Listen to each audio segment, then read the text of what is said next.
Circuit City once stood as one of America's leading electronics retail chains, holding Fortune 500 status with annual revenues exceeding $10 billion. Their signature red buildings with distinctive architecture were unmistakable landmarks, and their advertisements featured that memorable visual of power plugging into the earth with electrical effects. Even now, you can spot former Circuit City locations scattered across the country, standing as monuments to what once was. The company's downfall came swiftly in November 2008 when they declared bankruptcy, marking the largest retail collapse since Kmart's failure 6 years prior. Within months, all 700 locations shuttered permanently, bringing an abrupt end to Circuit City's story. A retail powerhouse that had operated successfully for 6 decades simply vanished, creating a compelling business failure worth examining and one of the most frequently requested topics for analysis. What's fascinating is Circuit City's lasting impression on consumers despite vanishing over 10 years ago. People still remember and discuss them today. In this comprehensive analysis, I'll explore Circuit City's complete story while examining what I consider the 5 primary factors that led to their collapse. Hey, quick favor before we dive deeper. If you're enjoying this deep dive in a company's documentary, smash that like button and subscribe. Reason number 1, betting on failed technology. Let me start by acknowledging that Circuit City's initial success stemmed largely from their talent for identifying promising technologies during their infancy. This ability traces back to the company's origins. In 1949, Samuel Wurtzel was at a Richmond, Virginia barbershop when his barber mentioned that the South's first television station had recently launched in their city. Samuel immediately recognized a business opportunity. He foresaw television's explosive growth and reasoned he could capitalize by selling TV sets. He established a small television shop called Ward's, creating a modified acronym from his family members' names, which quickly proved profitable. His timing was brilliant. Between 1949 and the following decade, television ownership in American households surged from 9% to 86%. By then, he'd expanded to 3 additional Richmond stores, also offering audio equipment and home appliances. Over subsequent decades, the business grew through public stock offerings and acquisitions of comparable retailers nationwide. In 1974, they made a bold move by shuttering 2 original locations to fund a 40,000 square foot electronic superstore initially named Ward's Loading Dock. This groundbreaking format attracted shoppers primarily through competitive pricing and comprehensive product selection. During the 1980s, they launched additional superstores under the Circuit City banner, eventually rebranding the entire operation as Circuit City and abandoning all other ventures to concentrate on their most successful format. This strategy propelled them to become America's dominant electronics retailer, generating over $2 billion in sales by the 1990s. Throughout this period, they built their customer base by pioneering the sale of emerging technologies. They introduced microwaves in the 1960s before widespread adoption and profited enormously when they became mainstream in the 1970s. They began offering VCRs in the 1970s and experienced massive sales when those devices gained popularity in the 1980s. Then came their 1990s misstep with DIVX.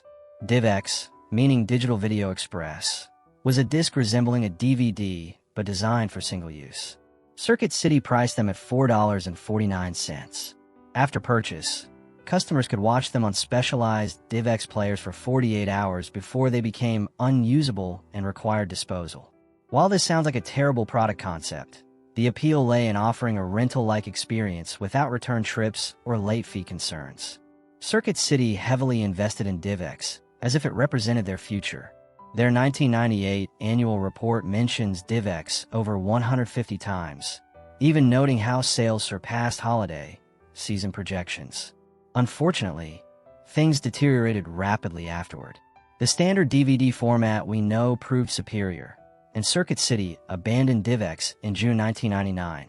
While they lost over $100 million developing and marketing it, the real significance is how it symbolized Circuit City's departure from their core business model and their failure to understand consumer preferences, themes that would continue throughout my remaining points. Reason number 2, strategic location failures. From the mid-1980s through the 1990s, Circuit City dominated the industry. They reigned as the largest electronics retailer without any competitor threatening their position. This comfortable dominance led to several foolish choices, particularly regarding store placement. Circuit City deliberately sought cheaper, often inconvenient locations. Their logic was, why spend more on prime, high-traffic areas when customers would seek them out regardless? After all, where else would shoppers go? Can you spot the flaw in this thinking? Best Buy, another electronics chain that similarly rebranded and opened big-box stores during the 1980s, albeit more gradually, apparently recognized Circuit City's mistake. They entered new markets using the opposite strategy, investing more to secure superior locations. Consequently, across countless markets nationwide, Best Buy stores were generally more accessible than Circuit City locations. While they paid premium prices, they captured the business. By 1996, Best Buy had overtaken Circuit City in sales, becoming America's largest electronics retailer. Store locations played a significant role, though I should clarify this wasn't the sole or even primary factor. Reason number 3, the customer service problem. Returning to my list, arguably the most impactful element was Circuit City's approach to customer service, which proved far more consequential than it might initially sound. Dating back to the early Ward's TV days, their entire business philosophy centered on customer service. When those first big box stores opened, service departments were strategically positioned at store entrances so everyone passing would see their commitment to ongoing support, their defining characteristic. Ask anyone about the main difference between Best Buy and Circuit City, and their answer would likely involve customer service levels.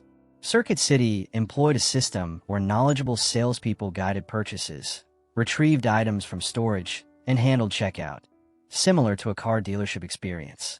Best Buy operated much like today. Customers navigate largely independently, though staff exists for basic questions. Circuit City's salespeople were more assertive, working on commission, while Best Buy employees were more laid back on hourly wages. Most contemporary viewers would probably prefer Best Buy's approach, which helps explain how they caught up to and outlasted Circuit City. But consider this from a different angle. Imagine you're a 1980s consumer buying your first VCR. That was an intimidating purchase, equivalent to spending thousands in today's dollars on completely unfamiliar technology. VCRs represented entirely new concepts. People couldn't research them beforehand or compare brands online. Store customers desperately needed sales associate guidance. Clearly, as consumer electronics became commonplace with reasonable prices and readily available information, that intensive customer service became less necessary, if not somewhat annoying. Best Buy's hands-off approach appealed to many customers entering the 1990s and beyond, significantly helping them catch Circuit City. But it gets worse. Circuit City maintained that model until 2003, when they finally adopted a modern self-service approach, by terminating 3,900 of their highest-paid salespeople and converting remaining staff to hourly pay. This seems like an odd implementation strategy. While it saved over $100 million in payroll costs, it angered nearly everyone and eliminated their most productive employees. Departing workers were essentially punished for excellence, while remaining employees had performed less effectively. Now Circuit City's workforce was less capable and, given recent events, far less motivated than before. That's not even the end. In 2007, they repeated this nearly identically by firing 3,400 more highly paid workers. Again, this saved over $100 million, but left them with an inferior workforce. At this point, they were apparently attempting to replicate Best Buy's successful model, but execution was poor and ultimately too late. The same applied to the Geek Squad concept. You know the Geek Squad at Best Buy. They handle installations and computer assistance. Established in 1994 and acquired by Best Buy in 2002, it preceded Circuit City's equivalent called FireDog, launched in 2006 with their memorable slogan we all recall, "We make technology's tail wag." Good grief. Again, they were clearly copying Best Buy's success, but again, too late. Reason number 4, the CarMax distraction. My next decline factor is CarMax, which probably confuses many people. What does CarMax have to do with Circuit City? Quite a lot, actually. In 1993, Circuit City founded CarMax. This seems unrelated, and largely is, but earlier I compared Circuit City's sales approach to car dealerships. CarMax operates as a chain of used car dealerships. Circuit City executives saw a promising opportunity given the absence of significant national competitors. Like DIVX, it was a side project, but even larger and more unrelated. While profitability took years, CarMax was primarily funded through its own stock offering, so it never severely drained company resources. However, it consumed tremendous focus. Starting as a single test lot in 1993, it expanded to dozens over the next decade because scaling proved the most effective path to profitability. In 2002, it spun off as an independent company, and many of Circuit City's best managers departed with it. Making matters worse, Circuit City used much of their CarMax profits to buy back their own stock, tying up capital in what proved a terrible investment when stock prices crashed in 2008. Overall, the CarMax venture succeeded independently, but the lost focus, departed managers, and poor reinvestment of proceeds created significant setbacks for Circuit City. Reason number 5, economic recession. My final factor is brief and probably least impactful, the recession. Substantial damage had already occurred before it began, but timing was unfortunate. Circuit City filed bankruptcy in November 2008, right amid economic chaos. External factors forced vendors to impose tighter credit terms and naturally reduced customer spending at their stores. They were declining regardless, having already attempted rebranding smaller stores as the City, questionable choice. But without the economic turmoil, I suspect their decline would have been more gradual or less severe. Additional missteps. I should mention another poor decision: discontinuing appliance sales in 2001, which previously represented about 15% of their business. Facing new competition from Home Depot and Lowe's, Circuit City essentially surrendered rather than competing. I don't have much more to say about this, but timing was terrible, right before a major real estate boom that dramatically increased the appliance market. It also confused customers since they'd sold appliances for nearly 50 years. Meanwhile, Best Buy continued selling them, giving customers another reason to choose Best Buy over Circuit City. Not a great move. Final thoughts. Circuit City made countless poor decisions, but ultimately, they lost their competitive edge. Like Rocky in Rocky 3, they became complacent in their winning position and lost the determination that brought them success initially. Meanwhile, a new competitor emerged with greater drive and simply performed better. Instead of clinging to outdated models and investing in tangential projects, they should have planned for the future and improved their core business while opportunity remained. What are your thoughts on Circuit City? Share them in the comments. I'd like to hear your perspective. Thank you for watching.